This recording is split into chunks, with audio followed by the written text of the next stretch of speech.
Sí, sí, sí, sí, ya lo tenemos, ¿eh? Ya lo tenemos a nuestro ganador allí del premio Teatro Cervantes. Lo tengo en línea. A ver, sí, sí, ya está, ya está, ya está. Ya lo presentamos al señor Sergio Polasti. Mire, es escritor, dramaturgo, cantor, cantautor, qué sé yo, tiene hasta títulos hasta cosechados en Europa. Pero lo lindo es que usted lo vea en vivo y en directo, porque es una, ¿cómo le diría? Es un ejemplo de vida. Es un ejemplo de vida. Muy, pero muy buenas tardes, Sergio, ¿cómo estás? Un gusto en saludarte realmente. Igualmente, Carlos, igualmente. Quiero hacer una pequeña aclaración. No soy el ganador del premio Cervantes, soy uno de los premiados por el Cervantes. Hubo varios premios. No, El pero mío fue yo te una corto, mención. yo te corto. Para mí sos ganador. Porque cuando cuentes, si es que vos querés hacerlo, obviamente, la situación en cual escribiste el libro, para mí sos un ganador. Más allá del tercer puesto, muy meritorio, entre 1548, creo que esa es la cifra, que se presentaron, pero el mérito es cómo lo compusiste y cómo hiciste. No se hace un libro en un día, obviamente, pero tampoco se hace en 28. Y realmente, claro, obviamente. Entonces las circunstancias desde que se hizo, y obviamente vos tenés un montón de cosas escritas, por supuesto, pero realmente yo no sé, yo no soy quien para contar las circunstancias, si vos querés lo querés, si no, vamos derecho al grano, a lo que tiene que ver con la Ah, literatura, sí. ¿no? Pero Por supuesto que lo puedo, bueno, entonces lo puedo contar. sí, sí, entonces, señor Sergio Polastri, presentado, tercer puesto, no ganador, para mí ganador de la vida, en el premio Teatro Cervantes, entre 1548 presentaciones, el señor Sergio Polastri escribió su libro, que ahora se los voy a presentar, antes de que él hable, aquí se lo voy a presentar, mire, mírelo, ahí lo está viendo, ¿eh? Se llama El último carreteo. Sergio Polastri, ahí lo tienen, él va a decir de qué se trata, está la foto de él, la foto de la señorita, que fue la inspiradora, así que ya lo tenemos ahí para que usted lo vea bien, para que cuando vaya a la librería sepa lo que tiene que comprar. Le mandamos el chivo, pero se lo merece, así que lo tiene. Bueno, ya fue presentado el libro en sociedad. Sergio Polastri, hable. Gracias por la presentación. Fui uno de los ganadores de las menciones especiales de este concurso anual de la entidad que otorga los mayores premios en materia de dramaturgia, de teatro en la Argentina, el Teatro Nacional Cervantes. Eh, Creo que Carlitos puso el punto en algo importante, el acento en algo importante, y es sobre todo las condiciones en las que escribí este libro. Y lo cuento no para mandarme la parte de absolutamente nada, sino porque puede ser algo inspirador a quienes vivan un problema como el que viví yo. A mí me fue descubierto en noviembre del año pasado, de 2019, un cáncer en el páncreas, que es considerado uno de los cánceres más letales. E inmediatamente, 3 o 4 semanas después, fui operado de ese cáncer. Y estuve casi un mes, 25 o 26 días internado. Y en esos 25 o 26 días yo tenía mucha conciencia de que la gravedad del cáncer hacía que yo me estuviese jugando la vida allí, de manos de profesionales excelentes y rodeado por un entorno familiar y de amistades eh, absolutamente adorable. Entre ellos Carlitos mismo, el presentador de este programa, el dueño de este programa. Y en aquel momento, y esto es lo que yo quiero resaltar, algo surgió en mí, una fuerza vital en mí que me hizo concebir esta obra de teatro que yo escribí mientras estuve internado. Con mi pequeña notebook, la escribí todos los días, en horarios incluso durante toda la noche, y fue una manera de agarrarme a la vida en tanto el tumor me venía empujando hacia la muerte y salí airoso de esta primera parte de, la, de la enfermedad, en la lucha contra la enfermedad. Y yo creo que vivir aquel mes que fue muy, muy intenso, muy duro físicamente en el hospital, escribiendo esta pieza que se convirtió en una pieza de teatro, que hoy, ayer fue eh, galardonada, considerada por el Teatro Cervantes, creo que fue indispensable para que yo saliera adelante. Esto quiere decir que cualquier persona que está pasando por un momento de salud como el mío o quizás otro, agarrándose de alguna pasión interna que lo motiva mucho, es muy importante para salir adelante. Eso en cuanto a las circunstancias que hacen que la escritura de esta obra de teatro haya sido para mí tan especial verdaderamente. Bueno, es una alegría inmensa que hayas obtenido este galardón, pero mucho más alegría es que tu salud está repuntando y que más allá de los estudios que te van a hacer para comprobar cómo va todo, uno ve en la recuperación. Y eso es lo que nos alienta muchísimo, porque sabemos también a los que creemos que cuando Dios hace una promesa la cumple, y sobre vos había promesa de vida. Y cuando Dios promete vida, da vida y vida en abundancia. Así que la verdad que es una emoción muy grande ver tu recuperación, ver cómo estabas, ver cómo pasaste el posoperatorio en el hospital, cuando saliste del hospital y ahora verte nuevamente, porque con la pandemia nos vimos una sola vez por un tema que también Es fue, cierto. y lo hago público. Sergio se enteró del problema que tenía un agente por mí y él prontamente dijo, yo tengo esto, pasalo a buscar, y bueno, lo fui a buscar para llevarle a la gente lo que necesitaba, y nos vimos y bueno, recién Sergio se estaba recuperando y hoy lo veo rellenito, con color, y eso nos llena de gozo, de satisfacción, porque porque ama la vida y porque bueno, y porque confió que Dios también hacía su parte. ¿Sí? Que a eso se le suma este galardón, que es como un rejuvenecimiento para el alma, ¿no? Ahora, Carlos, te quería decir que las cosas se fueron encadenando de manera muy simpática, digamos, ¿no? Más allá de la enfermedad. Pero a mí me iba mi editor, que se trata de un editor argentino local, editorial Nuestra América, que pertenece a Marcelo Cafizo, iba a publicar en esta semana una novela que yo escribí el año pasado y que le había interesado mucho, y ahora con lo de este premio se vio obligado, gracias al cielo, a preparar la publicación de esta pieza de teatro a causa del galardón que van a hacer. Entonces voy a tener ese raro privilegio que tienen los autores, los escritores que no son famosos, conocidos y que viven de eso, de tener al mismo tiempo que se le publiquen dos libros. Bueno, vamos al grano, En la vamos al grano. El último carreteo, ¿de qué se trata? El último carreteo relata una historia que cobró bastante actualidad en el medio de los curiosos de la historia y de los personajes argentinos como yo, desde hace 2 o 3 años. Habla de aquella que fuera una de las primeras aviadoras en Argentina, la suiza Miriam Stefford, que murió en un accidente aéreo en la localidad de Los Cerrillos, en San Juan, en 1931.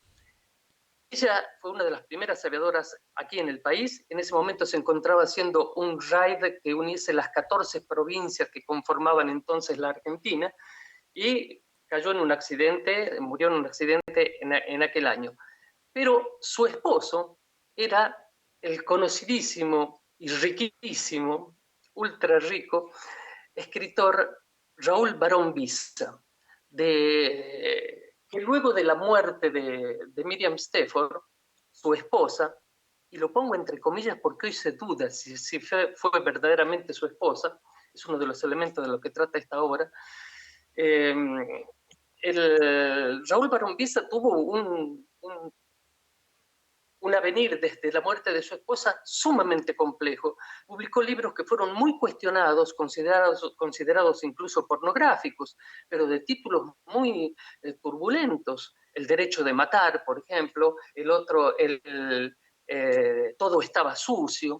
Y uno que yo había leído cuando era un adolescente, tendría 15, 16 años, que se llamaba Punto Final, que eran libros que estaban escondidos en las bibliotecas de nuestros tíos, de nuestros adultos. Y esta historia relata, la historia del último carreteo, cómo ante una persona que se dedicó a investigar las verdaderas causas de la muerte y la vida de Miriam Stefford, provoca que Miriam Stefford se levante de su tumba en Los Cerrillos, en Córdoba, y venga a Buenos Aires y le cae de sorpresa a este doctor que investiga su vida. E inmediatamente queda claro que ese doctor que investiga la vida de Miriam Stafford para saber si fue un asesinato o un accidente la causa de su muerte, es la reencarnación de ella misma. O sea que Miriam Stafford estaría supuestamente hablando con su reencarnación 90 años después. Y allí, al confrontar las memorias de cada uno, del actual doctor y de lo que fue su vida anterior, surgen una serie de contradicciones que demuestran que todo lo que se tejió alrededor de la vida de Baron Visa y de Miriam Stafford, y esto es verdad hoy porque es el centro de las investigaciones, son todos elementos a poner en cuestión, a dudar de ellos. No se sabe si fueron casados porque no hay documento que establezca que Raúl Baron Visa se casó con Miriam Stafford en una fiesta fastuosa en Venecia, como lo dijo la prensa en aquella época. Tampoco se sabe si fue un asesinato o no. Y sobre todo, se pone en duda si fue un asesinato o no por la forma en que quedaron los cadáveres, de los cuales hay fotografías, yo vi, de Miriam Stafford y de su acompañante, que era su entrenador de vuelo, un alemán, Ludwig Fuchs, que fue héroe de la Primera Guerra Mundial. Y se supone que Barón Visa habría hecho asesinar a los dos porque entre ellos habría surgido un amorío en ese tiempo de entrenamiento. Pero lo que daría pie a la posibilidad relativamente cierta de que haya sido así es lo que ocurrió después con Raúl Barón Visa. Raúl Barón Visa se casó con una muchacha que era menor en aquel momento, la hija de su amigo, el político radical Sabatini, que fue después gobernador de la provincia. Se casó con ella, pero el matrimonio nunca anduvo bien.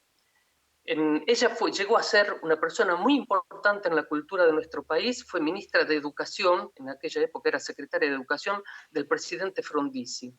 Y aparentemente el matrimonio no andaba bien y la actitud de Barón Visa, que había publicado esos libros muy tenebrosos, no habían tenido gran éxito, lo llenó de celos el éxito y la popularidad que tenía su mujer como educadora.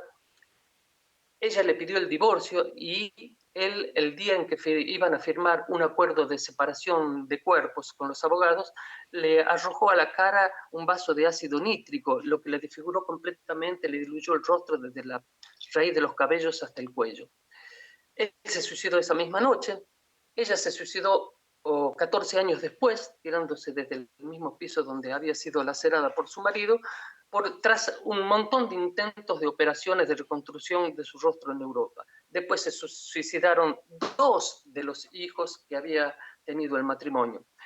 O sea que había un montón de elementos, incluso con los personajes secundarios cercanos a Raúl Barón Visa y a Miriam Stafford, que están llenos de dudas, llenos de mentiras, y todo esto ocurre en el seno de la aristocracia porteña, la gente muy adinerada. O sea, todos esos elementos eran un paquete sumamente tentador para un escritor y bueno, los utilicé y me dio esta obra de teatro que saldrá publicada en 15 días más a lo sumo, en su versión papel y versión digital. Bárbaro. Y repetime, por favor, quién es el editor y dónde se va a distribuir.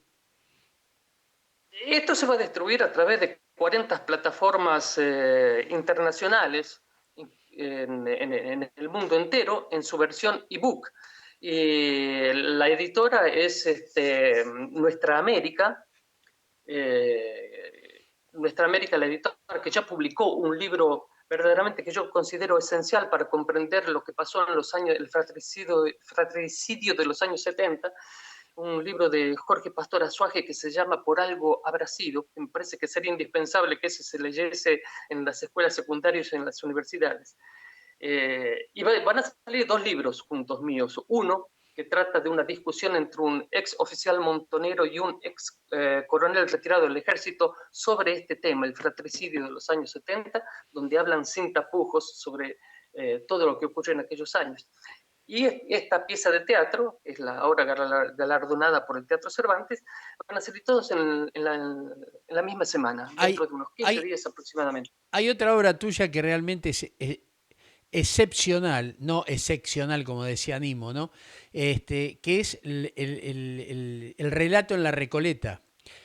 ¿Cómo se llama esa obra? Porque es Itinerante. maravillosa, es maravillosa. El itinerante, donde reviven todos los muertos de la Recoleta y se alzan contra el mundo actual. En ese momento que le escribí era el presidente Macri, para reclamar que cese la grieta entre los argentinos. Y entonces ahí se provoca un gran congreso entre los muertos de la Recoleta y algunos vivos para reordenar el país, hacer meas culpas, buscar reconciliaciones, Lavalle con Dorrego, Evita Perón con Aramburo. Y ese libro va a ser uno de los que va a publicar mi editor también aproximadamente un mes después de la publicación de estos dos que salen ahora con urgencia. Uno que ya está programado, el otro por el premio y aquel que saldrá dentro de un mes, El itinerante. El Es itinerario. una novela caricatura. Realmente espectacular porque aparte hiciste una investigación enorme. Les recuerdo también que Sergio es guía turístico anglofónico, anglofónico, ¿no? Eh, No, Franco. Francofónico, bien, francofónico. Y bueno, y realmente es maravilloso. Si usted lo contrata cuando pueda, que se levante la pandemia y que le esté trabajando y que lo lleve allí a la Recoleta, tiene unas historias espectaculares y dignas de ir y disfrutarlas realmente. Porque como decía Sergio, es increíble que Lavalle y Dorrego estén ahí, uno frente al otro, ¿no? Eh, Es cierto, el cementerio de la Recoleta es un tesoro histórico que con el pretexto de recorrerlo uno se pone al tanto de chismes, mentiras, verdades, falsedades, historias verídicas, anécdotas, leyendas, y todo eso nos sirve eh, para ponernos al tanto de lo que fue la historia argentina, ¿no? Con todas sus contradicciones, sus momentos desesperantes y sus momentos felices.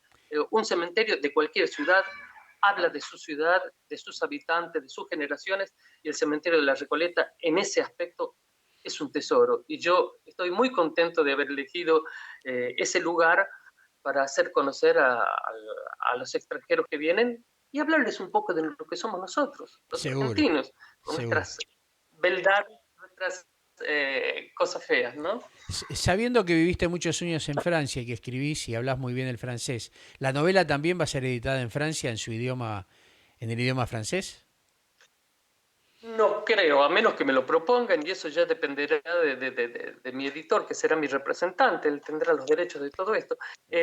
No lo creo. Yo ya publiqué en francés una novela en el año 2001, que fue la primera cosa que publiqué, fue una novela que publiqué, escribí y la publiqué en francés. Esto yo no sé si tendrá interés. Probablemente para el público francés pueda tener interés por lo alocado de la situación, la obra de teatro y por el galardón que la acompaña, pero no estoy muy seguro, no estoy muy seguro. Bárbaro. Yo sí, estoy muy contento con que esto se pueda conocer aquí y que seamos unos cuantos los galardonados por el Teatro Cervantes en una época tan complicada, porque la presentación de la obra en escena debe hacerse hasta que se libere la actividad a causa de la pandemia, debe hacerse por filmación. Se van a filmar las diferentes obras premiadas y se las van a presentar así, por internet o por la televisión. Bueno, es un momento en el que el Teatro Cervantes apoya económicamente y con este tipo de galardones a la actividad teatral para que no cese. Me parece una hermosa, hermosa actitud. Bárbaro, Sergio. La verdad, muy contentos, muy completo todo lo que contaste para que la gente conozca cuál es bien el meollo del libro y también para que sepa la gente que sos adjudicatario del tercer premio Teatro Cervantes y también para que la gente sepa en qué condiciones lo escribiste y que es una muestra de vida, que se puede, uno le puede ganar a estas circunstancias malignas que pone la vida, poniéndole esfuerzo, poniéndole ganas y por sobre todas las cosas fe. Así que Sergio, te mando un gran cariño, te mando un gran cariño de todo el equipo que ya me escribió en el chat que tenemos nosotros privado, saludándote, felicitándote y dándole gracias a lo que sos como sos. Muchísimas gracias a vos, Carlito, y gracias por esta mano que me das para hacer conocer bueno, este premio y la salida de mis 2 libros en 15 días más. No, Muchísimas gracias esto no por es tu ningún, programa, que no es ninguna mano, sino que es el aprecio que te tenemos y que realmente nos sentimos muy, pero muy bien, de verte mejorado y como frutilla del postre, haber tenido un premio. Es el regalo que Dios te dio. Así que te mando un gran abrazo, que tengas un buen finde y esperemos que se pase este momento de pandemia para podernos juntar a comer esos asados que siempre disfrutamos. ojalá, ojalá. Un abrazo, Carlitos, y gracias a todo el equipo de tu programa. No, faltaba más. Chau, Sergio, un gusto. Pasaba Sergio